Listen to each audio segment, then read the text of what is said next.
Northwestern basketball rounded out non-conference play with a 63-58 victory over Brown. Let's talk about it. You are Locked On Northwestern, your daily podcast on the Northwestern Wildcats, part of the Locked On Podcast Network, your team every day.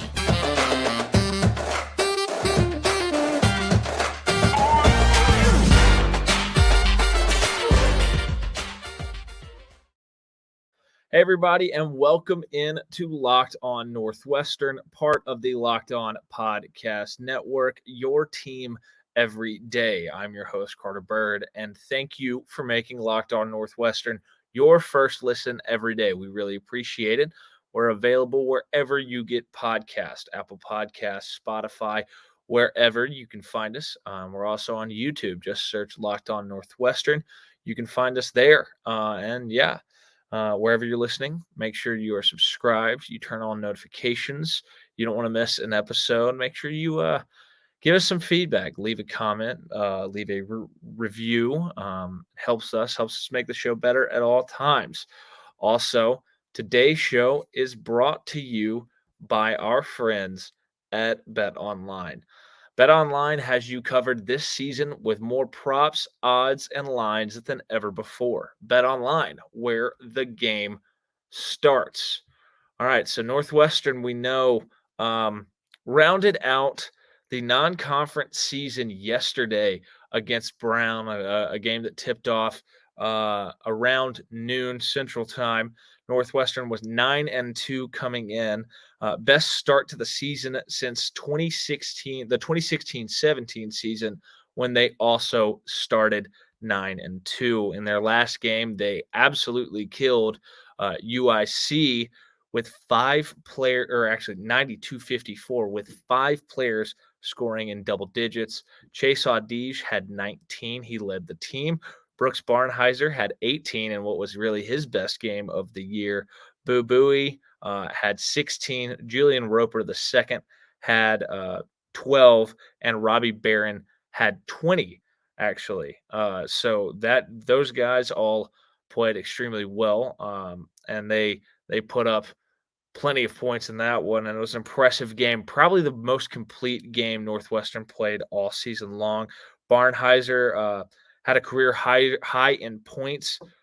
He had 8 rebounds and 5 assists, becoming the first Wildcat to record 18 points, 8 rebounds, and 5 assists in a game since Vic Law did it in 2018 against Minnesota.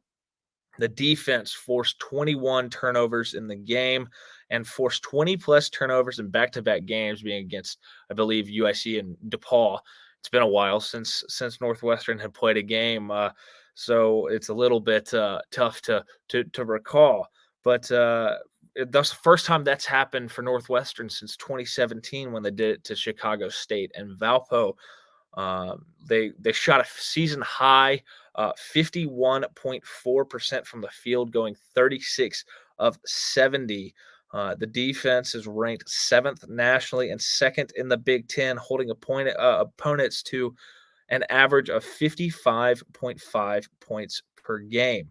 They're 3rd nationally and the Big Ten leader in opposing field goal percentage, with 34.2% coming into this one yesterday, and 2nd in the conference in steals per game with 8.5. Chase Audige was leading the team coming into this one, averaging 14.5 points per game, followed by Boo Buie with 14.1 points per game as well. So those two really drive the engine on the offensive end for Northwestern. Audige entered the game needing just 12 points to reach 1,000 for his career. Robbie Barron leads the team in rebounds, coming in 6.5 points or 6.5 rebounds per game, it's he's the 3rd leading scorer on the team as well, with 10.4 points per game. Chase Audige and Ty Berry coming into this game were 2 of the best defenders in the Big Ten. Audige averaging 2.6 steals per game, and Ty Berry averaging 1.8 both rank inside the top 3 in the Big Ten in steals per game. Northwestern met Brown yesterday for the 11th time in these two programs' history. Northwestern was 8-2 coming in against the Bears.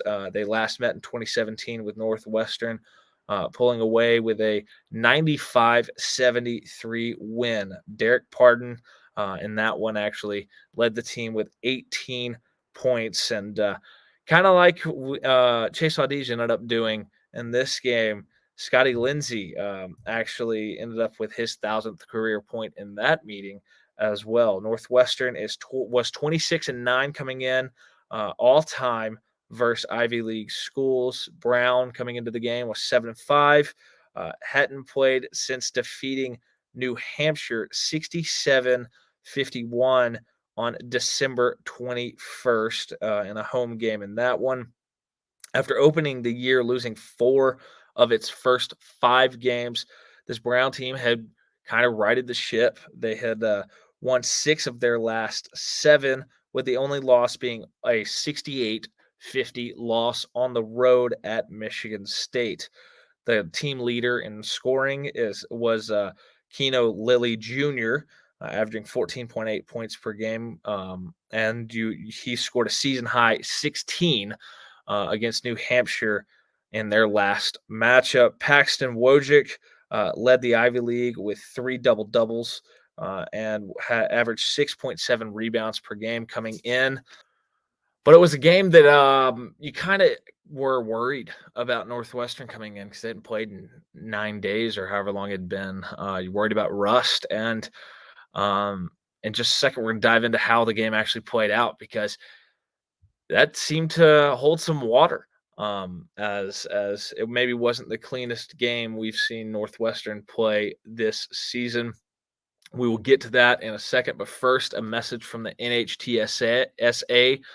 You're hanging out with some friends, putting back a few drinks. A few becomes a few too many. As the evening comes to an end and people start to head out, you think of calling for a ride, but nah, you live nearby. You can make it home okay. It's no big deal. What are the odds that you get pulled over anyway? Even so, what's the worst that could happen? Your insurance goes up. You lose your license. You lose your job. You total your car. You kill someone.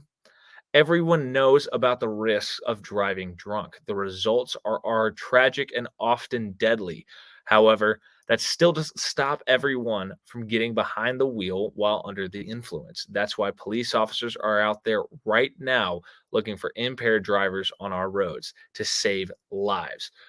So if you think it's okay to drive after a few drinks, think again. Play it safe and plan ahead to get a ride. It only takes one mistake to change your life or someone else's forever. Drive sober or get pulled over. Also, thank you for making Locked On Northwestern your first listen every day. Make sure you check out Locked On Sports Today, the biggest stories around the sports world in 20 minutes or less, plus instant reactions, game recaps, and Locked On's take of the day. Locked On Sports Today, available on YouTube and wherever you get your podcasts. All right, so when this game tipped off, it was a back and forth battle early. It very much was. Brown moved the ball extremely well on the offensive end. They found a way to get several open looks in the paint at the rim, and it allowed them to hang in the game. Ty Berry kind of got going a little bit early. He's kind of that, and we'll talk more about it here a little bit, but he's kind of that spark plug guy, somebody who can help keep you in a game. Brown knocked down a bunch of its looks from 3. They because they moved the ball well, they were able to get open looks from 3, and they knocked them down early. They forced a couple shot clock violations as well on the defensive end, as they kind of frustrated Northwestern's offense a little bit early. And look, Brown looked very well coached in the first half. Honestly, they were impressive. And the first half stats kind of bear that out as well. They were 50% from the field, 11 of 22 from the field in the first half. Northwestern was 36.7% on 11 of 30. They outshot Northwestern. They were blistering from three to start out, 6 of 9 for 66.7% from three, while Northwestern was just 2 of 12 for 16.7%. The free throw line, Northwestern did a better job getting to the line, going 6 of 7 in the first half, 85.7%. Brown only got to the line 5 times, hitting 3 of their free throws for 60%. Turnovers, Northwestern, as they have done almost every single game all year, they force more turnovers of their opponents. So in the first half, Brown had 11 turnovers to Northwestern's 7, and that allowed Northwestern to score 11 points off turnover to Brown's 2. On the boards, Northwestern slightly edged out Brown 18-15. Brown actually had more defensive rebounds, 13-11 in the first half, but the difference here is Northwestern in that first half crashed the offensive glass extremely well, getting 7 offensive rebounds to Brown's 2. That allowed them to get those extra possessions.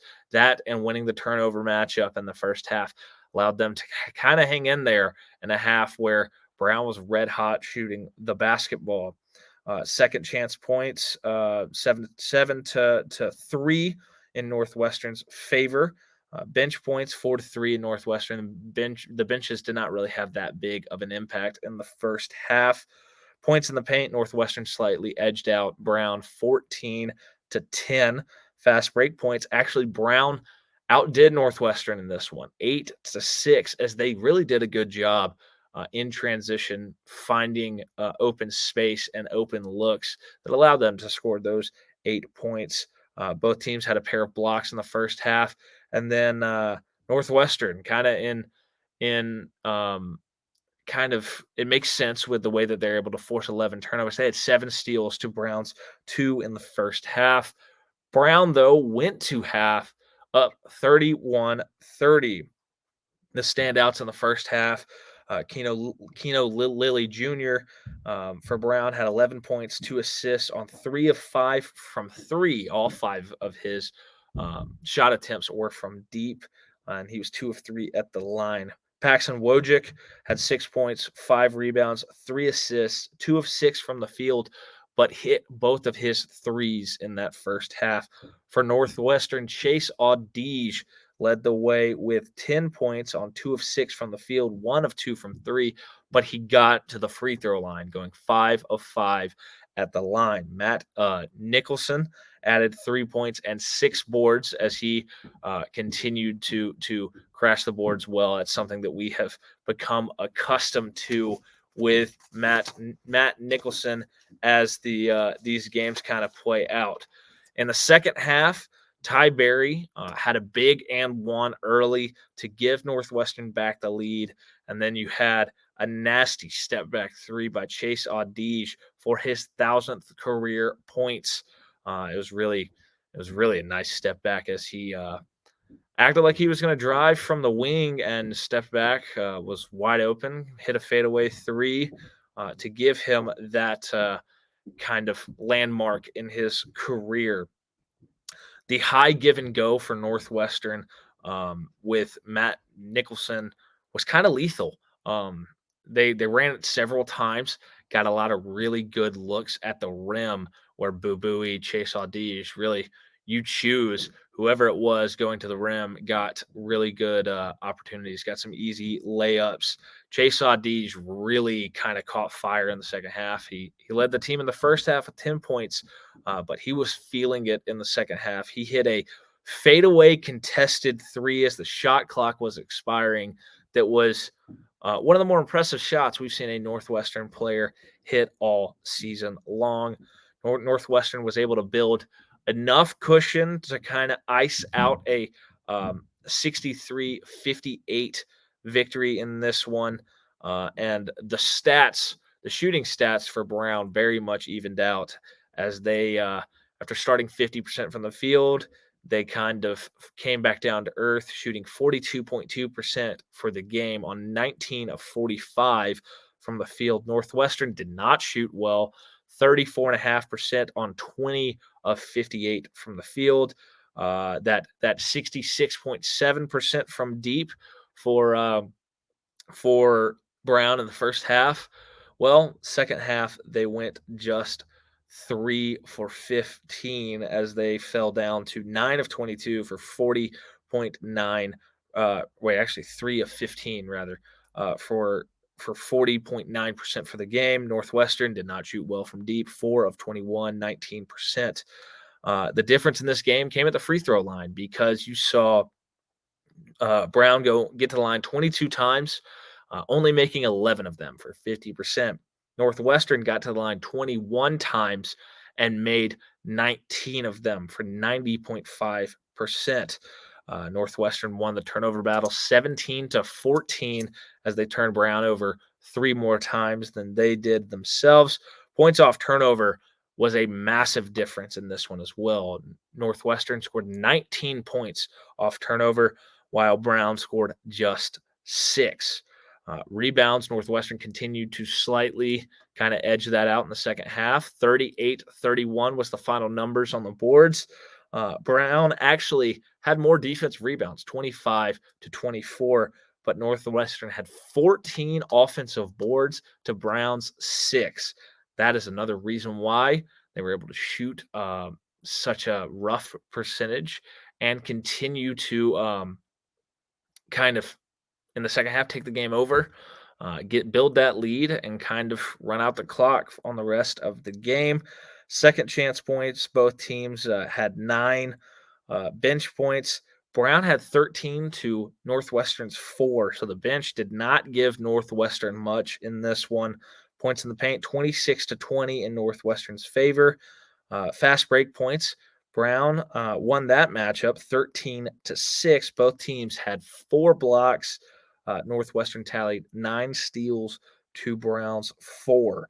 Total lead time, Brown led in this game for 8 minutes and 28 seconds. Northwestern led for 28 minutes and 44 seconds. The game was tied 5 separate times. Total time tied, though, was not very long, just 2 minutes and 49 seconds, as there were also 14 lead changes in this one.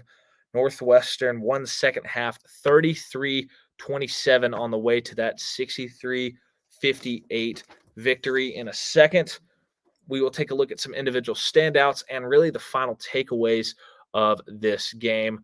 But first, we got to thank you for making Locked On Northwestern your first listen today.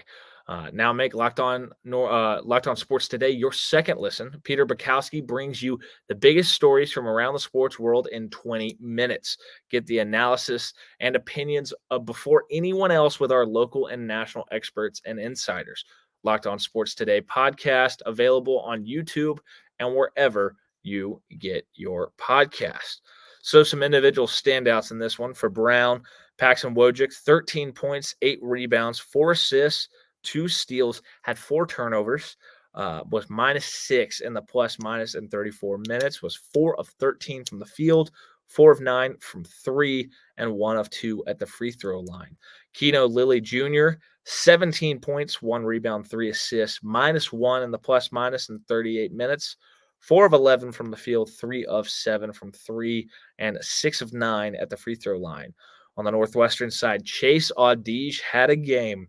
24 points, 2 rebounds, 1 assist, did have 4 turnovers, had 1 block, 2 steals, as we've become accustomed, him being active on the defensive end of the floor, +5 in the plus-minus, as he went 6 of 15 from the field. Not great, 2 of 6 from 3, but this is the stat that really made his game. He was 10 of 10 at the free throw line. He got to the line early and often, and it paid big dividends in a 5-point win for Northwestern. Boo Buie, 15 points, 1 rebound, 4 assists, 1 steal, +3 in the plus-minus in 35 minutes. 6 of 18 from the field, not great at all. 1 of 7 from 3, really not great there, but he was 2 of 2 at the line. You'd kind of like to see him get to the line more often with his ability to kind of get in the paint. That's something I will be looking forward to here in the future. Ty Berry, 12 points, 5 rebounds, 0 assists, 3 steals, +5 in the plus-minus in 26 minutes, 4 of 9 from the field, 1 of 3 from 3, and 3 of 3 at the free throw line. Matt Nicholson, 5 points, 11 rebounds, 6 of those on the offensive glass as he really crashed the boards in this one. 3 assists, 2 blocks, 1 steal as he continues to be active on the defensive end as well. Plus 10 in the plus minus in 28 minutes, 2 of 5 from the field, 1 of 2 at the line. Northwestern overcame bad shooting performances from Robbie Barron and Brooks Barnhizer, both going 0 of 4 from the field, 0 for 2 from 3. Not what you want out of those two guys who've been pretty solid all year long in their roles. I expect them to bounce back here going forward. Some takeaways from this game. Chase Audige is becoming that go-to guy. He gets big buckets when this team needs it. He plays great defense along with Ty Berry. And speaking of Ty Berry's a momentum pendulum swinger. That's what I'm calling it. A guy who makes big plays that helps swing momentum back in Northwestern's favor when things aren't going well. Ty Berry has a weird knack right now for making big plays that kind of keep the team in the game or even give them the momentum to take over a game, really. The emergence of Matt Nicholson has been enormous this year. He gets better every time out there. He gets rebounds. He's very physical, very big, very athletic for his size. He has 3 starts now on the year. His minutes are continuing to tick up as he played 28 minutes in this one, and that's going to be huge as they go into Big Ten play, playing some really big men around the league. Non-conference is over. Northwestern's 9-2. The 2 losses coming to a ranked Auburn team that has started conference play well with a win over Florida.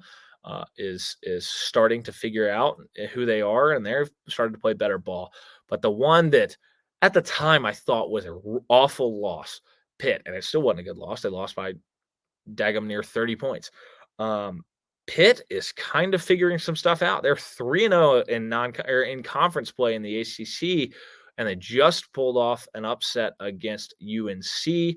They're trending in the right direction. Both of those losses are kind of starting to look a little bit better as the season progresses. Next up, Northwestern has Ohio State at home on Sunday. Ohio State is 9-3 this year as Northwestern is about to have their second conference game. It'll be interesting to see if this team maybe looks a little bit, this Northwestern team looks a little more crisp, maybe not as rusty from the 9 days off. And I'm looking forward to seeing how this team performs as conference play really gets off the ground. It's going to be a unique challenge for this team that, lost a couple key players off last year's team, but has done a decent job of having guys step up this year. They're 10-2. And if they have a strong run here in conference play, we could be looking at Northwestern's second tournament team ever. That's going to do it for today's episode. Appreciate you tuning in. This has been Locked On Northwestern, part of the Locked On Podcast Network, your team every day. We appreciate you tuning in every day. We're available wherever you get podcasts, Apple Podcasts, Spotify, wherever you can find us. We're also on YouTube. Just search Locked On Northwestern. You can find us there wherever you're listening. Make sure you are subscribed and you turn on notifications. You don't want to miss an episode. I'm your host, Carter Bird, and you can follow me on social media at CarterBird13. And I'll see you all next time.